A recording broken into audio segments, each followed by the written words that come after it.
Olá, sejam bem-vindos ao canal 85 Bits Developer. Eu sou o professor Celso Araújo Fonte e esta é a 27ª aula do nosso curso completo de PHP. Bem, na última aula, vimos os 4 primeiros patterns estruturais do Gang of Four: Adapter, Bridge, Composite e o Decorator. E hoje veremos os 3 restantes, começando pelo Facade, ou em português, fachada. Bem, e o objetivo desse pattern é prover uma interface que se sobreponha a um código estrutural mais complexo, servindo como uma espécie de fachada, daí o nome, para encobrir essa estrutura. Essa estrutura que carece de uma fachada de simplificação pode variar desde um isolamento de uma parte específica de uma biblioteca até mesmo servir como um ponto de partida para a refatoração de um outro sistema. Nesse pattern, nós temos 3 papéis muito importantes. O primeiro podemos chamar de subsistema complexo. Então imagine, aqui ainda de uma forma conceitual, um subsistema que contém 3 classes. Vamos lá. A primeira, uma classe chamada A, que possui um atributo privado chamado X do tipo string, com um valor já setado, uma string vazia. E um método chamado fazalgoX, um método público, que recebe como parâmetro uma referência para um objeto do tipo classe B. E na sua implementação, ele irá setar o valor de x do objeto corrente com o valor de retorno de um método chamado fazalgoY implementado nessa instância de classe B, que recebe como parâmetro, a gente já pode ver aqui, um booleano, e aqui já está sendo passado como true. Vocês vão perceber que essa mistura aqui de métodos entre classes é para poder fazer jus ao conjunto de classes aqui que a gente está definindo como sendo um suposto subsistema complexo. Vamos lá. E essa classe ainda tem um outro método chamado getX, que retorna uma string, cuja implementação é retornar o valor daquele atributo privado x, beleza? É um acesso.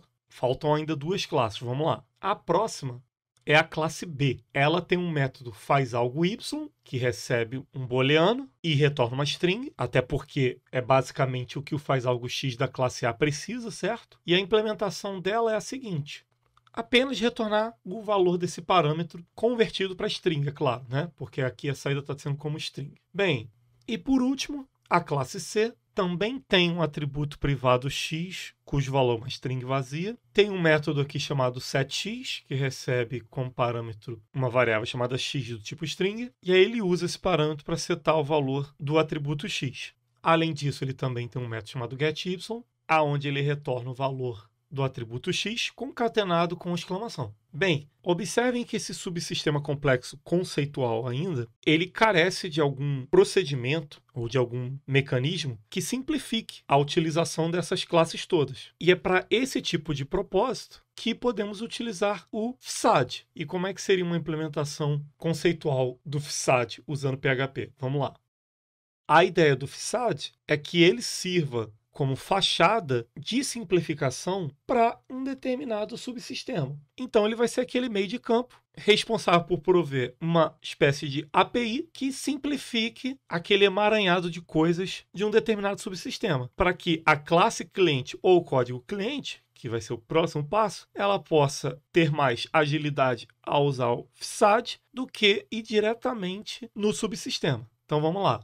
Primeira coisa que a gente vai ter que fazer na implementação dele, como aqui eu estou usando recursos de namespace do PHP, essas classes estão propositalmente alocadas em um outro espaço de nome, eu preciso aqui ou utilizar o nome completo da classe toda vez que eu fizer referência a ela, ou, logo aqui no início do código, utilizar o use, para que toda vez que eu faça referência a uma dessas 3 classes, eu não precise mais colocar o nome completo delas, beleza? Vamos lá.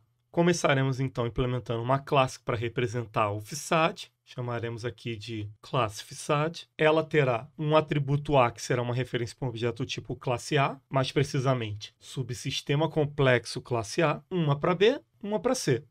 No método construtor, nós já facilitaremos e colocaremos para que todo objeto de fachada ele já seja criado com as associações para as classes necessárias para poder trabalhar no subsistema. E usaremos um método para que ele sirva de, literalmente, fachada para o que se propõe ou que se necessita utilizar daquele subsistema complexo. Então, aqui, quem for utilizar o Facade fazer algo, por debaixo dos panos vai ter isso aqui, ó. Vamos lá.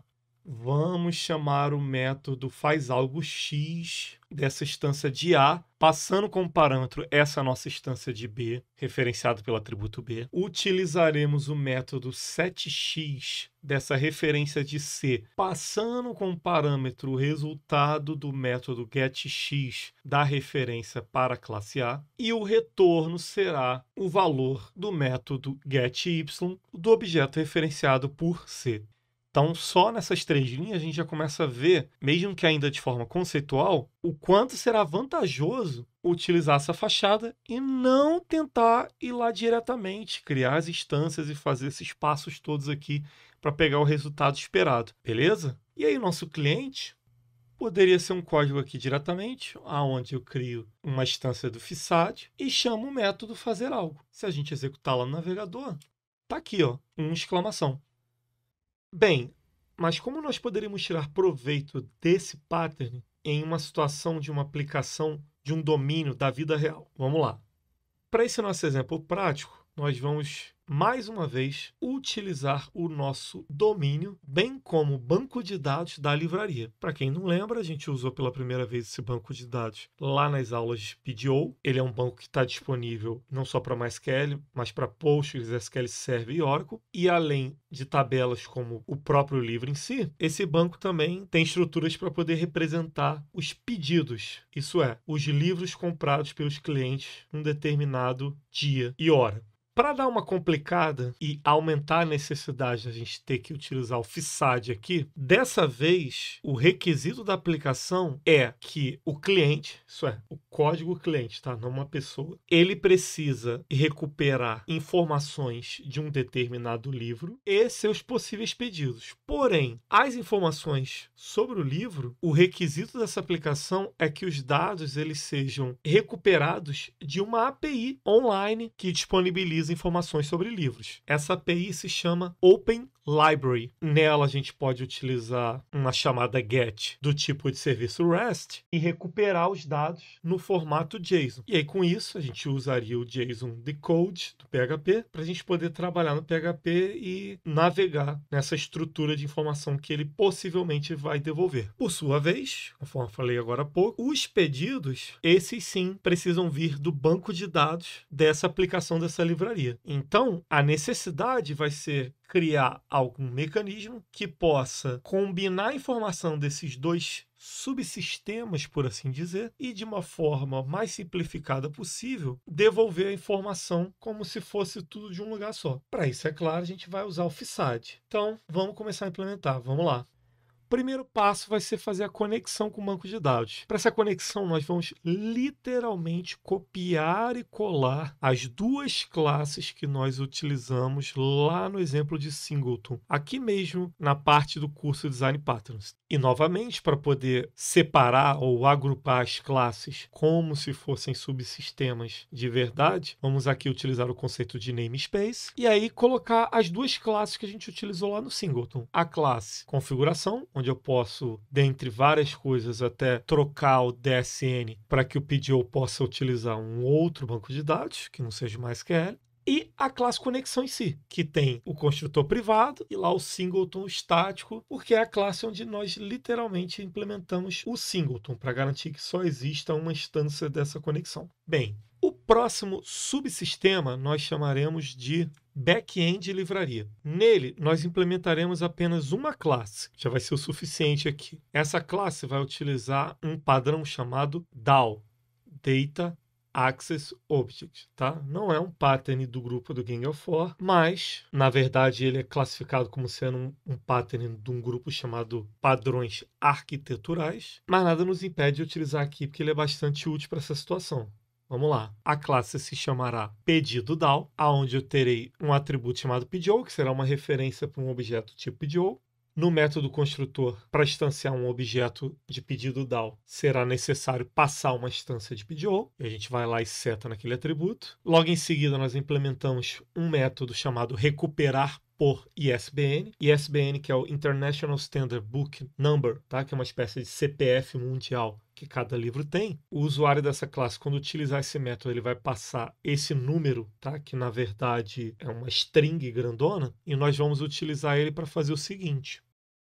Prepararemos um PDO statement, tá? Através do método prepare, que o PDO que nós receberemos na hora da construção desse objeto ele vai ter, para que ele prepare a seguinte query: select data do pedido e a quantidade de itens daquele pedido, recuperando da tabela pedido, fazendo join com a tabela associativa item pedido e uma junção também com a tabela livro para poder a query ser capaz de utilizar uma busca num campo da tabela livro chamada ISBN. Então, aqui utilizando o placeholder. Lembra, a gente viu isso lá na aula de PDO, para poder evitar SQL injection e por aí vai. E a data do pedido não pode ser vazia. Com o PDO statement pronto, né, que é como se fosse a query pré-compilada, nós executaremos esse statement informando que aquele placeholder ISBN irá receber como valor o valor contido na variável ISBN, tá? Que é o nosso parâmetro desse método. Query executada, o próximo passo é recuperar os dados, ou recuperar todos eles de uma vez só. E é exatamente essa última opção que eu coloquei aqui, até a título de simplificação, de recuperar de uma forma eager, né, ansiosa, todos os dados de uma vez só, utilizando fetch all. Bem, já temos 2 subsistemas prontos, vamos partir para o terceiro.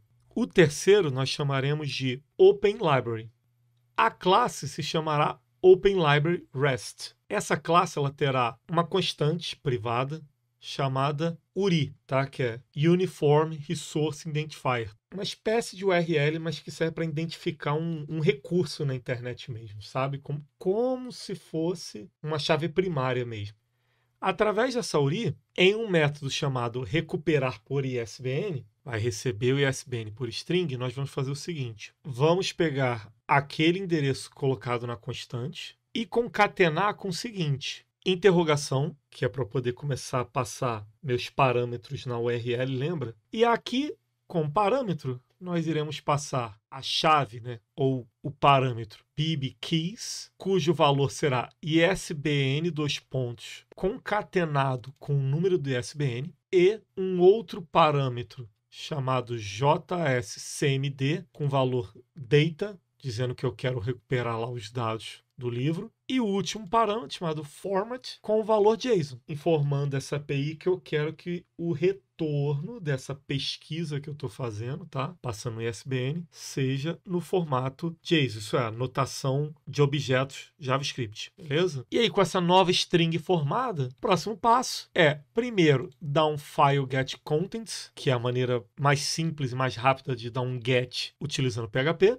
Com o retorno dele, que já sabemos que será um JSON, nós utilizaremos a função JSON_decode para que ele possa transformar aquela notação JavaScript em um conjunto de objetos, arrays e valores de PHP. Bem, com os 3 subsistemas prontos, podemos agora partir para a implementação do FSAD. O FSAD será responsável não apenas por concentrar a integração desses subsistemas, como também simplificar e padronizar a interface com que o usuário precisa interagir para conseguir esses dados, levando em consideração, é claro, todos os pré-requisitos. Então, para isso, a gente vai criar aqui um terceiro namespace chamado meu sistema. Iremos utilizar a cláusula use para simplificar o uso dessas classes nas instruções seguintes. Então, aqui a gente coloca a classe que a gente vai utilizar do Open Library, a classe que a gente vai utilizar para acessar o banco e a classe que a gente vai acessar para efetuar a conexão. Logo em seguida, vamos fazer um pequeno ORM, onde nós utilizaremos classes para poder representar algumas entidades presentes no banco de dados em forma de tabela. Então, para isso aqui, a gente vai criar primeiro a classe pedido. Ela terá como atributos data, uma referência para um objeto de uma classe que implemente a interface DateTimeInterface, e um atributo chamado quantidade do tipo inteiro. O método construtor bem básico, exigindo valores para esses 2 atributos. E de maneira similar, nós teremos a classe livro com 3 atributos: ISBN do tipo string, título também uma string, e um array de pedidos, para representar o relacionamento 1 para n, entre livro e pedido, beleza? No método construtor, nós iremos exigir apenas o ISBN e o título, porque a cardinalidade entre livro e pedido é 0 ou n pedidos. Não necessariamente o livro já tem que existir tendo um pedido de um cliente. Bem, Podemos agora, finalmente, então, começar a implementar o nosso FISAD. A nossa classe se chamará Library FISAD e ela terá dois atributos. Uma referência para um objeto do tipo OpenLibraryRest, né? A gente usou o use lá em cima, por isso aqui a gente não tem a necessidade de colocar o nome completo da classe, e uma referência para um objeto do tipo pedido DAO, seguindo a mesma linha do atributo anterior. No método construtor, nós não iremos exigir nenhum parâmetro, mas utilizaremos esse momento da inicialização de um objeto dessa classe para fazer o seguinte: instanciar um objeto do tipo OpenLibraryRest, né, e guardar essa referência no atributo chamado LibraryRest, e criar uma instância de pedido DAO, que no método construtor exige um parâmetro, que ela exige uma instância de PDO. E para gerar essa instância, o que a gente vai utilizar? O método getPDO do singleton, que está lá na classe conexão. Bem, com o nosso objeto montado, o próximo passo agora é criar um método que sirva como uma fachada, isso é, um ponto de entrada que simplifique toda aquela complexidade que existe daqueles subsistemas. Complexidade de combiná-los que nós iremos implementar agora para que o cliente possa se eximir dessa dificuldade. Vamos lá. O método que nós iremos criar aqui nessa fachada para atender os pré-requisitos se chamará recuperar livro por ISBN.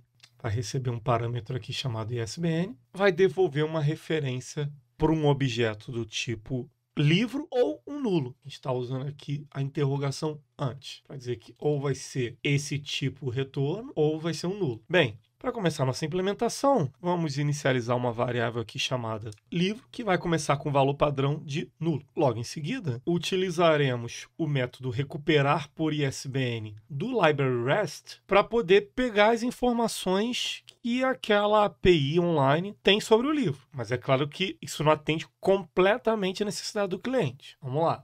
Se voltar alguma coisa, isso é, aquele livro existe, vamos tentar agora trazer as informações sobre os pedidos. E já que o livro existe, nós criaremos uma instância de livro, passando como ISBN aquele ISBN encontrado. E para poder pegar o título do livro, nós vamos acessar um atributo do objeto de retorno lá dessa API hash, tá? Que a gente converte lá o JSON. Ele vai trazer um objeto, que um dos atributos é também um objeto, e esse atributo, o nome dele é ISBN, e o número ISBN daquele livro, que por sua vez tem um atributo chamado title, e lá que está o título do livro. Então aqui a gente já consegue montar a referência para o livro. O próximo passo é tentar achar algum pedido. Então para isso, nós faremos o seguinte: utilizaremos o método recuperar por ISBN do pedido DAO, aquele que acessa o banco, passando o ISBN. Ele vai retornar um array. Nós utilizaremos o ArrayMap, que possibilita aplicar um callback, isso é, alguma instrução, uma ou mais instruções para cada elemento desse array, para que a gente possa fazer o seguinte: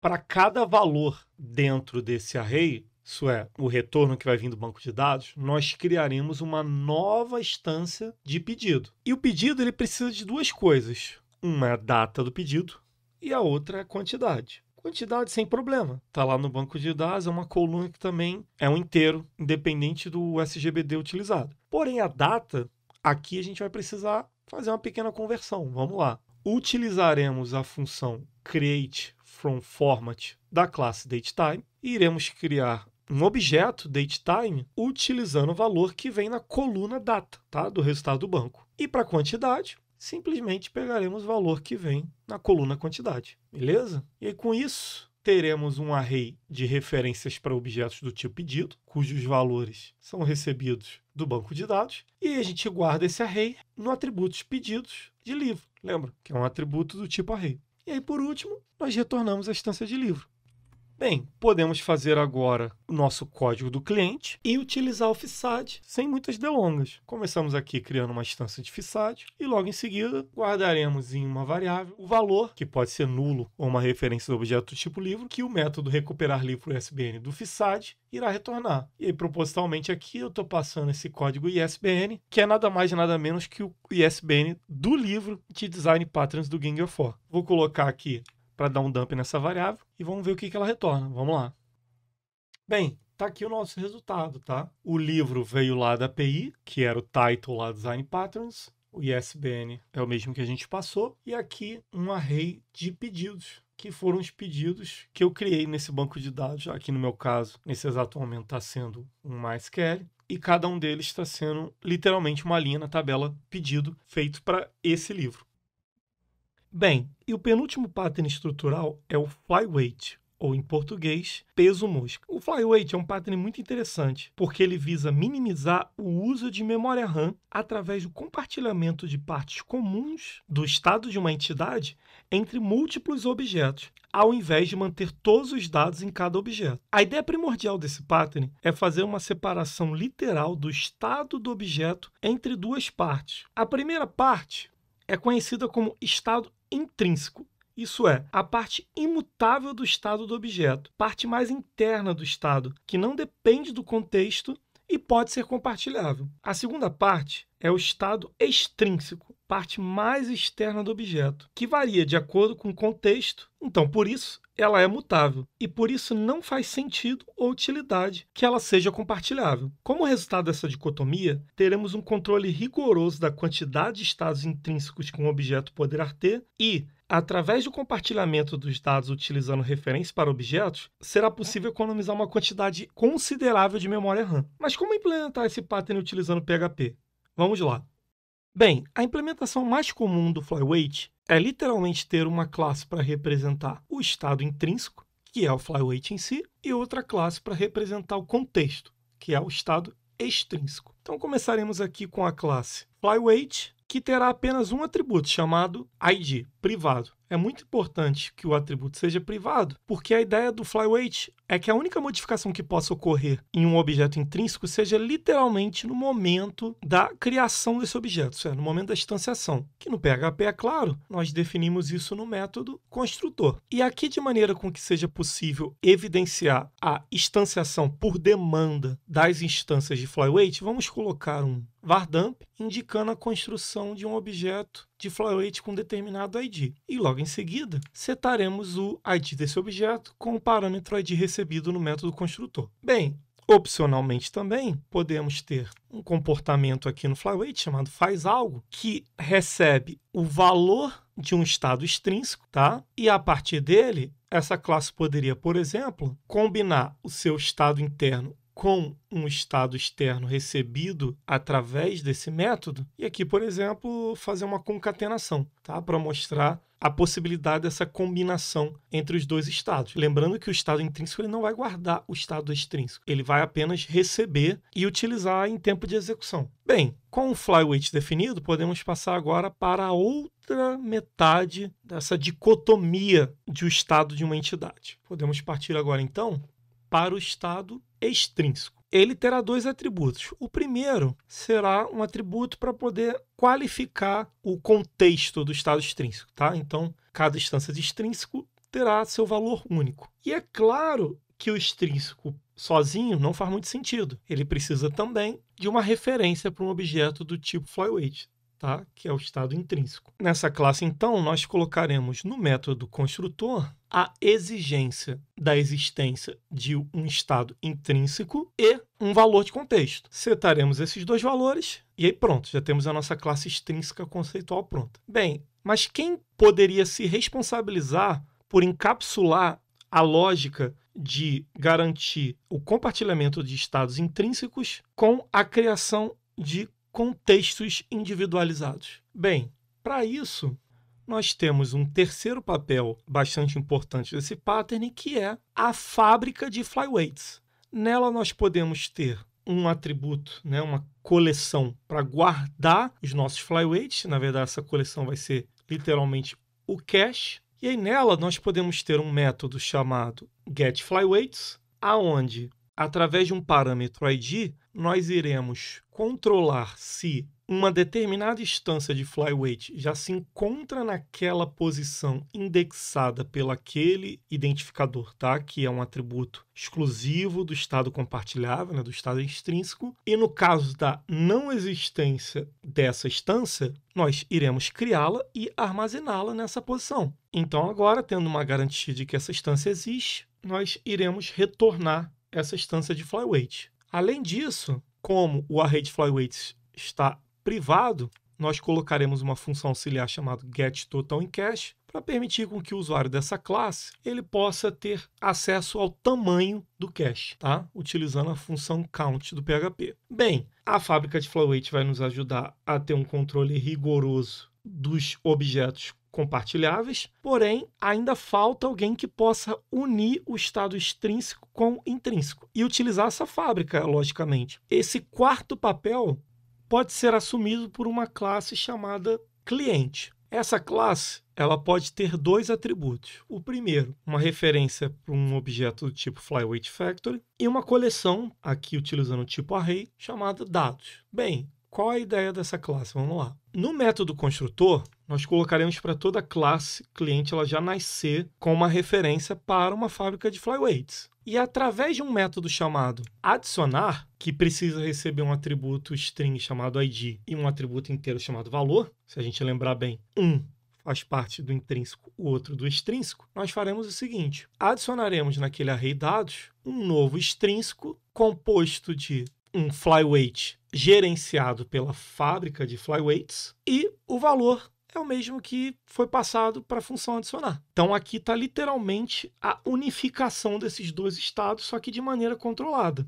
E aí também faremos aqui uma espécie de getter da coleção, chamado getDados, para poder o usuário a qualquer momento ele ter acesso a esse array de extrínsecos, e um wrapper para aquele método getTotalCache, para que a gente possa ter acesso ao total de objetos no cache da fábrica desse cliente, beleza? Bem, podemos agora começar a utilizar as nossas classes. Então aqui a gente começa criando uma instância de cliente, logo em seguida utilizando o método adicionar, passando primeiramente A1, B2, C3, A4, C4. E logo em seguida nós utilizaremos o count no resultado, naquele array que retorna lá de getDados de cliente, para a gente ver o total de instâncias extrínsecas criadas e persistidas nesse array de clientes, e iremos comparar com o total de objetos no cache. Então, se a gente for lá imprimir agora, primeiramente, nós iremos ver o resultado daquele vardump que nós colocamos lá no construtor do intrínseco. Então, aqui a gente vai ver que A só foi construído uma vez, B só foi construído uma vez, C só foi construído uma vez. E apesar de existirem 5 objetos lá naquele array dados, apenas 3 objetos que representam o estado intrínseco dessa entidade maior da aplicação foram criados, tá? Bem, e como seria uma aplicação de um domínio da vida real em que nós poderíamos tirar vantagem ao utilizar o Flyweight? Vamos lá.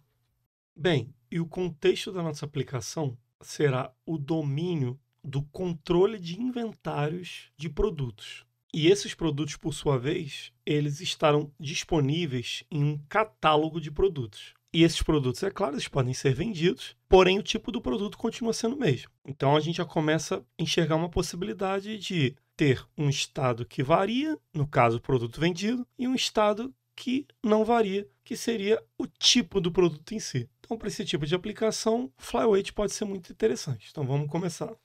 Começamos aqui com a classe produto, que vai ser o Flyweight em si. Ela terá um atributo privado do tipo string chamado nome. No método construtor, nós iremos exigir uma string para a gente colocar como sendo o nome do produto. E a título de encapsulamento, vamos permitir que o produto em si possa ser transformado numa string de forma transparente através da implementação do método mágico toString. Bem, já agora a classe que irá representar o estado extrínseco se chamará pedido. Para que ela possa ter o contexto, nós utilizaremos os seguintes atributos. Vamos lá. Primeiro, um inteiro chamado número pedido, uma referência para um objeto de produto, certo? Muito parecido com o que nós fizemos lá no conceitual, fazendo a referência para o Flyweight. E aqui mais um outro contexto que será uma referência para um objeto de alguma classe que implemente o DateTime Interface, tá? Só para ter mais uma informação de contexto. E aí, no método construtor,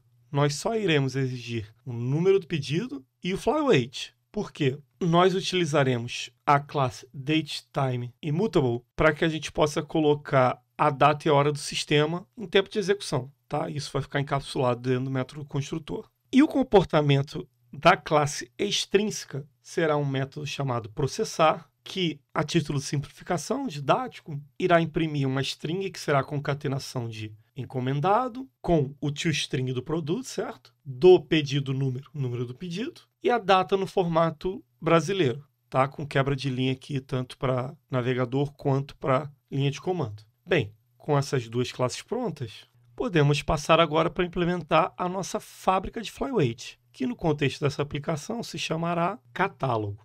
Essa classe terá um atributo chamado produtos, que será a nossa coleção responsável por armazenar o nosso cache.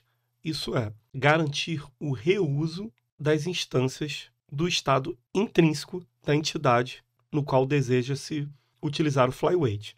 Aqui sendo representado por um atributo chamado produtos do tipo array com a visibilidade privada. Caso o usuário dessa fábrica ele procure obter uma instância, essa instância será obtida através de um método chamado getProduto, cujo parâmetro será uma string que nós utilizaremos no nosso hashmap para garantir a unicidade. Então, para isso, o que a gente vai fazer aqui? Verificaremos se ainda não existe uma instância de produto com esse nome de produto nesse nosso hashmap, tá? O disprodutos. Essa instância sendo referenciada pelo hash, né, pela key do próprio nome do produto. Caso ainda não exista, nós iremos instanciar um produto, guardaremos na nossa coleção e a chave para acessar esse item será o próprio nome do produto. Partindo do pressuposto que caso ele não exista, ele passará a existir caindo nesse if, a linha seguinte será sempre retornar essa instância de produto. E aí, a título de utilidade para o usuário, nós colocaremos aqui também um método chamado getTotalProdutos fabricados, para que a qualquer momento, através de um count nesse array de produtos, o usuário tenha a possibilidade de saber o tamanho do cache. Bem, com a fábrica construída, o nosso próximo passo será construir uma classe para atuar como sendo o cliente do flyweight. Nesse contexto, nós chamaremos de inventário. Essa classe terá dois atributos. O primeiro será uma referência para a nossa fábrica, que é o catálogo. O segundo será uma coleção para guardar os pedidos. Lembre-se que o pedido é a parte extrínseca do estado dessa nossa entidade principal da aplicação no qual nós desejamos utilizar o flyweight. Bem, no método construtor dessa classe, nós colocaremos para toda instância de inventário já automaticamente ser inicializada com uma referência para a fábrica. Bem, a API, o comportamento dessa classe cliente, ela vai se subdividir em dois comportamentos. O primeiro é o ato de executar um pedido, aonde o usuário vai informar o nome do produto e o número do pedido. E aí a classe cliente vai fazer o quê? Primeiro, vai solicitar à fábrica uma instância do produto. Se ela já existe ou não, isso não é problema nosso. Nesse momento, vai criar uma instância de pedido que necessita, obviamente, do estado intrínseco, né, do produto. E aí vai guardar esse objeto, essa referência de pedido, uma variável chamada pedido. E logo em seguida, iremos adicionar esse pedido na nossa coleção de pedidos. Beleza? Bem, o segundo método é o ato de processar os pedidos. Para que isso seja possível, nós iremos começar iterando cada um desses pedidos, tá? Através de um for each. E cada pedido, nós iremos executar o método processar individualmente. Logo em seguida, já que o pedido já foi processado, nós iremos remover aquele pedido da lista de pedidos do nosso inventário, porque ele já foi processado. E também a título de simplificação, nós colocaremos aqui uma espécie de wrapper getTotalProdutos para que o usuário da classe cliente ele possa ter um retorno do total de produtos fabricados lá no catálogo, que é a nossa fábrica de flyweight. Como a gente colocou a visibilidade privada do catálogo, o usuário da classe cliente não terá acesso direto a esse método. Então aqui a gente colocou esse método adicional para que de algum jeito ele possa continuar tendo acesso a essa quantidade. Bem, o próximo passo é naturalmente a gente começar a usar a classe cliente, executarmos os pedidos e no final a gente pedir para processar todos eles de uma vez só. Mas, como esse pattern envolve obter vantagens literais no tocante à economia de memória RAM, vamos fazer o que já fizemos em algumas aulas anteriores, onde a gente faz um pequeno benchmarkzinho e a gente vai comparar, nesse caso aqui, utilizando o flyweight e não utilizando o flyweight, para ver se a gente tem alguma diferença de desempenho. Vamos lá. Primeiramente, vamos utilizar aquela nossa função formatBytes para que a gente possa ter uma representação um pouco mais amigável, mais fácil de entender da quantidade de memória utilizada. Essa é a mesma função que a gente utilizou lá em PDO e em outras situações também. Bem, logo em seguida, nós criaremos uma função chamada testar, que será o nosso pequeno benchmark. Ela irá receber obrigatoriamente uma instância de inventário, que é a nossa classe cliente, um parâmetro booleano informando se é para utilizar flyweight ou não, e um total de registros. Na verdade, será um total de pedidos, beleza? Bem, a implementação dessa função, nós iremos começar com uma pequena lista de nomes de produtos, que serão, obviamente, nossos estados intrínsecos. Logo em seguida, nós iremos, através da função range, criar em tempo de execução um array que vai de 0 até o valor informado por total, que o padrão aqui é 10.000, pulando, literalmente pulando, no caso aqui, o resultado de count desse array, 3 em 3. Então, significa que esse array aqui vai começar com 0, depois vai para 3, 6, 9, até chegar ao valor de total. E aí, dentro desse for each, nós faremos uma outra iteração, aonde nós iremos iterar a coleção de nomes de produtos, que são apenas 3, e para cada um desses 3 itens, nós iremos verificar se o booleano flyweight ele é verdadeiro ou falso. Caso ele seja verdadeiro, nós executaremos o pedido passando o nome corrente do array. Lembra que esse for aqui interno ele vai ser executado inúmeras vezes por causa do for externo aqui, que pula de 3 em 3, passando o x, que vai ser a posição daquele array temporário criado através do range, mais o key, que é a posição 0, 1 ou 2 de um desses itens do array aqui chamado produtos nome. Caso o parâmetro flyweight seja falso, nós acessaremos diretamente o array de pedidos, por isso que ele ficou público lá, tá? E criaremos na mão não só o pedido, mas também o produto. Você está vendo aqui que a gente não está usando a fábrica, não está usando cliente nem nada. Bem, com isso aqui a gente já tem pronto a nossa funçãozinha de benchmark. Então agora a gente vai começar a criar nossas instâncias e começar a usar essas funções. Vamos lá. Primeiro passo, criar aqui uma instância de inventário. E aí, passar essa instância para a função testar, lembrando que os outros parâmetros não são obrigatórios. Então, vai ser o valor default que tiver lá, beleza? Então, vai usar flyweight e serão 10.000 registros. Bem, logo em seguida, colocaremos aqui uma pequena quebra de linha, só para ajudar um pouco, e utilizaremos a função do PHP MemoryGetUsed para poder pegar a quantidade em bytes que o PHP utilizou para executar aquele script, no caso esse aqui, e utilizaremos a nossa funçãozinha formatByte para poder ter uma versão um pouco mais amigável. Logo em seguida, uma outra quebra de linha e executaremos a função processar. Bem, então vamos rodar agora para ver como seria com flyweight. Então tá aqui, ó, nossos pedidos processados, uma lista enorme e um total de 5.3 megas utilizados. Se a gente voltar lá e colocar pause para não utilizar o flyweight, vamos ver qual vai ser o resultado lá no navegador.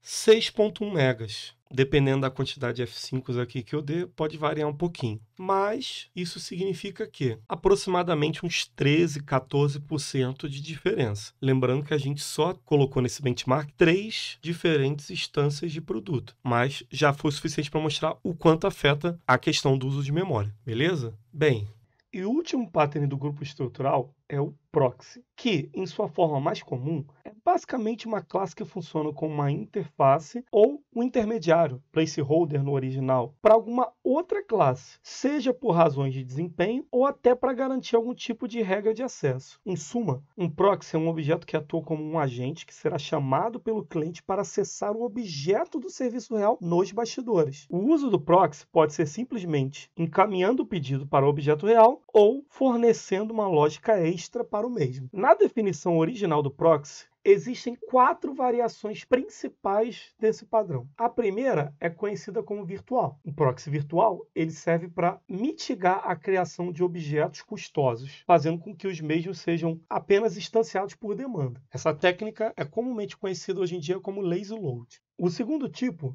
é o tipo de proxy de proteção. Ele controla o acesso ao objeto original. Os proxies de proteção são úteis quando os objetos devem ter direitos de acesso diferenciados. Esse aqui faz lembrar bastante a própria definição do serviço de proxy, bastante utilizado para controle de redes. O terceiro tipo é o proxy remoto, que visa fornecer um placeholder para algum objeto localizado em outro endereço ou em outra rede. Pode ser, por exemplo, para poder representar ou emular algum recurso que não está disponível ali localmente, mas, através de um proxy, poderia emular o comportamento para que o programador tivesse a impressão ou as vantagens como se o recurso estivesse ali.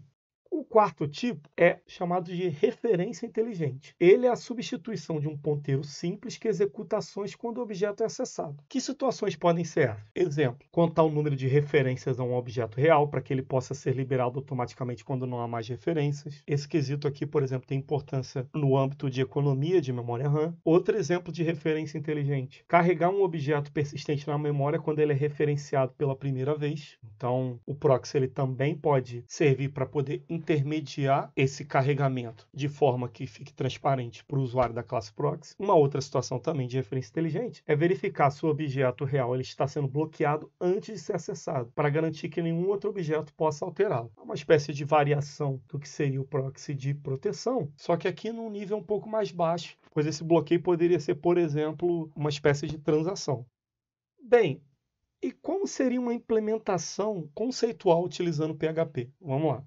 Bem, nessa implementação conceitual, nós implementaremos dois tipos de proxies. Um proxy virtual e um proxy de proteção. A ideia é que o proxy possa servir como intermediário para algum produto ou serviço. Então aqui, vamos começar definindo uma interface chamada produto ou serviço, que terá um comportamento chamado faz algo. Bem, antes de partir para implementações dessa interface, vamos ter uma outra classe chamada usuário, que terá um atributo chamado nível permissão, do tipo inteiro, aonde, no momento da construção de um objeto do tipo usuário, nós iremos exigir esse inteiro para que a gente possa ter para cada usuário o seu respectivo nível de permissão. Beleza? Então a gente coloca aqui no método construtor para poder setar lá aquele atributo na hora que uma instância de usuário for criada. Bem, agora iremos partir para as implementações de produto ou serviço. Nossa primeira classe se chamará serviço real. Aqui nessa nossa pequena aplicação conceitual, o nome aqui vai ser bem explícito para poder a gente já perceber que o proxy ou os proxies serão para intermediar o acesso ao serviço real. E como é que vai ser a implementação desse serviço real? Vamos lá. Primeiro, nós teremos aqui um atributo chamado nome, visibilidade privada, do tipo string, e no método construtor, nós iremos exigir uma string também chamada nome, para a gente poder setar esse atributo, mas aproveitaremos o momento da construção do objeto para também executar um método chamado operação local. Esse método ainda não foi criado, nós iremos criá-lo logo em seguida. Então vamos lá. O nosso método ele será privado, então realmente a invocação desse método tem que ser feita dentro da própria classe. E a implementação desse método vai ser printar na tela uma string, um texto carregando espaço, o valor lá do atributo nome, uma quebra de linha de HTML e outra de linha de comando. E é claro, o serviço real, como sendo uma implementação de produto e serviço, ele tem por obrigação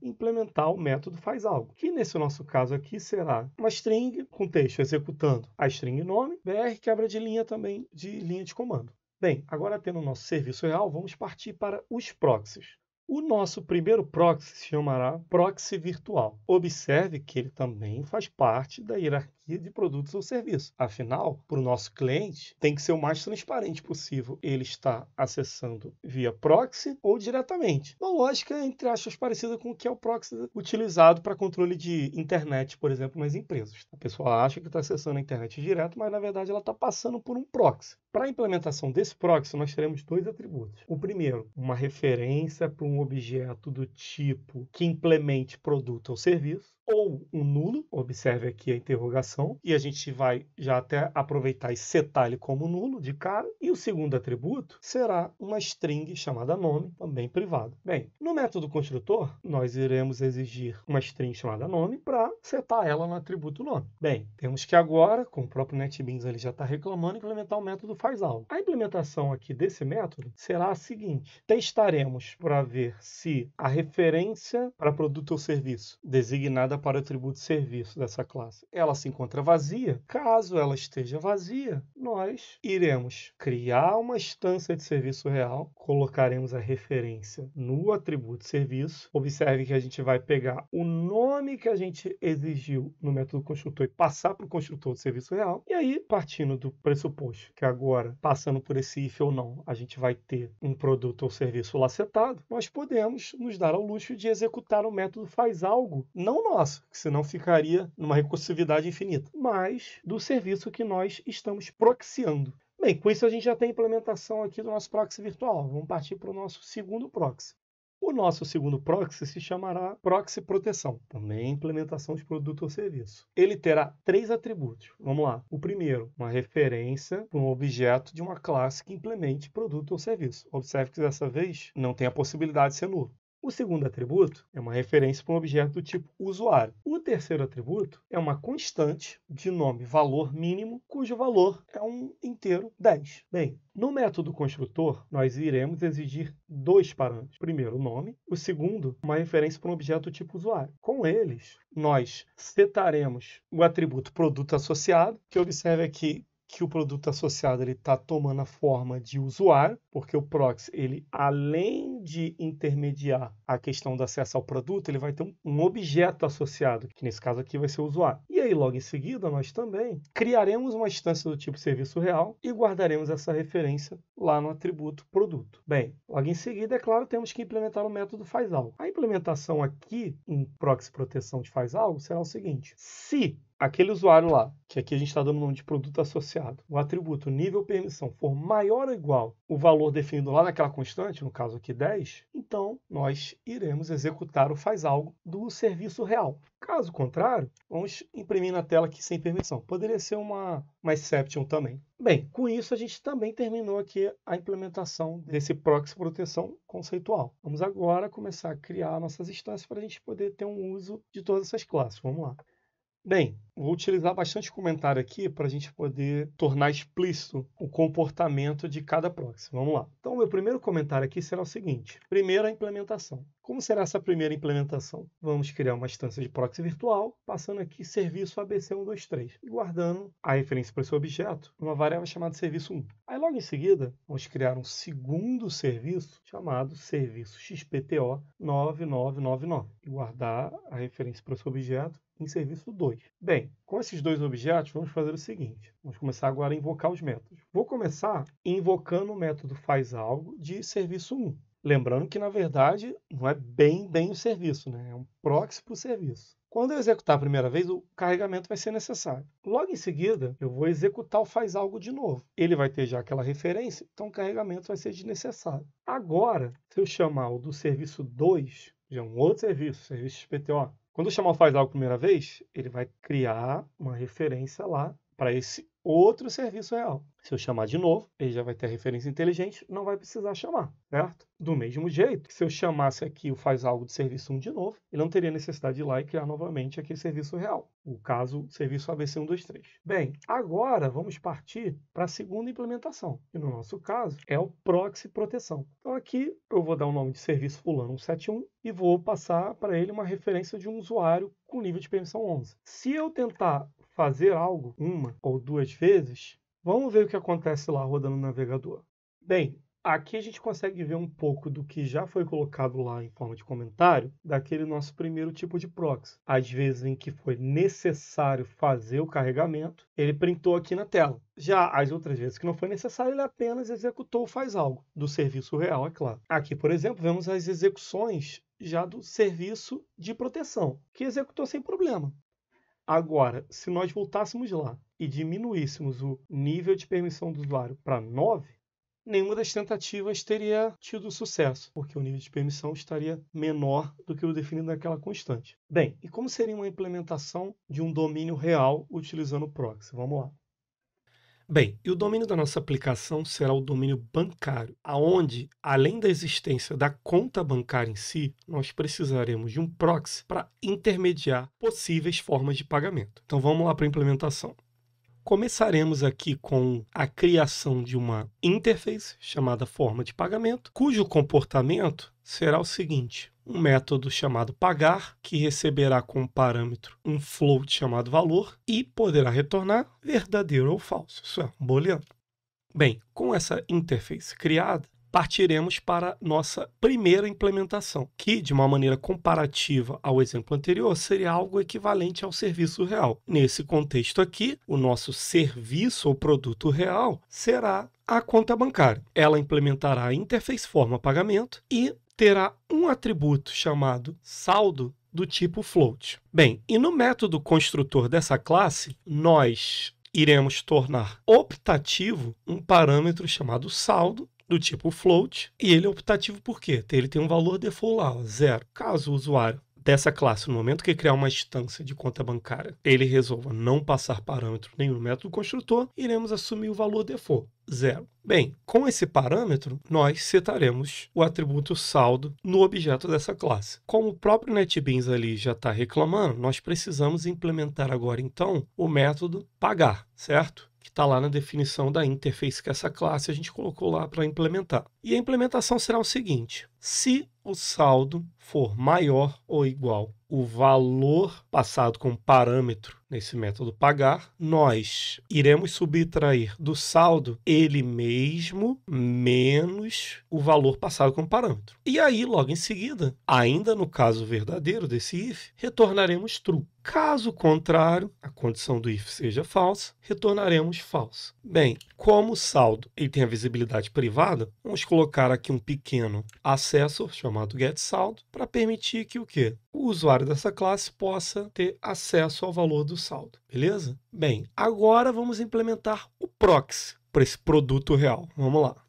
Bem, e o proxy que nós utilizaremos aqui, nesse exemplo com um domínio da vida real, se chamará cartão débito. Ele, obviamente, precisa implementar aquela interface, a mesma que o produto ou serviço real utiliza. E para essa implementação, nós teremos dois atributos. O primeiro se chamará conta bancária e será uma referência para um objeto do tipo conta bancária. O segundo, um atributo chamado validade, que será uma referência para um objeto de alguma classe que implemente a interface datetime interface. Bem, no método construtor, nós iremos exigir dois parâmetros. O primeiro, uma referência para um objeto tipo conta bancária, e o outro, uma referência para um objeto de uma classe que implemente a interface datetime interface. E aí, já de praxe, nós setaremos os atributos do objeto dessa classe com que a gente receber por parâmetro no método construtor. Bem, como o próprio NetBeans já está reclamando, precisamos implementar o método pagar, certo? Então vamos lá. Método pagar. Como será a implementação nessa classe aqui? Começaremos fazendo um if para testar se a validade, tá? Que precisa ser um datetime, ela é maior ou igual do que um outro datetime. Qual é esse outro datetime? É a data corrente. Caso a validade seja maior ou igual a essa data, vamos invocar o método pagar da conta bancária associada a esse cartão débito, repassando o valor. Então aqui nesse if fica bem clara a questão do proxy em si. Caso contrário, vamos levantar uma exception, cuja mensagem da exception será cartão vencido, exclamação, exclamação, exclamação. Bem, com as nossas classes implementadas, podemos agora partir para a criação dos objetos. Vamos lá. Vamos começar aqui com a criação de uma referência para um objeto do tipo conta bancária, passando o valor de 1000. Logo em seguida, vamos criar nosso proxy, cartão débito, passando no primeiro parâmetro método construtor aquela nossa referência para aquela conta bancária, que tem R$1.000, e a data de validade do cartão será para daqui a uma semana. Então, tem lá mais um week. E logo em seguida, vamos colocar para a gente pagar uma conta aqui hipotética de R$100 e vamos pegar o resultado aqui desse pagamento para saber se vai ser positivo ou não, utilizando o vardump. Vamos ver lá no navegador. Bem, como já era de se esperar, além de ter passado pelo proxy, ele também entrou naquele desvio condicional do produto ou serviço original, que é a conta bancária, e o retorno foi verdadeiro. Agora, se nós aumentássemos o valor desse pagamento para 10.000, o retorno seria falso. Apesar de ter passado pelo proxy, na regra da própria conta bancária, ele invalida devido à comparação com o valor do saldo. Entretanto, se voltássemos o valor para R$100 e mudássemos a data de validade para uma semana atrás, a exception seria levantada com a mensagem de cartão vencido. Então esse foi o propósito do proxy. Bem, na próxima aula, começaremos a estudar o terceiro e último, e também o maior grupo de patterns do Gang of Four, os patterns comportamentais. Espero que vocês tenham gostado dessa aula. Um abraço e até a próxima.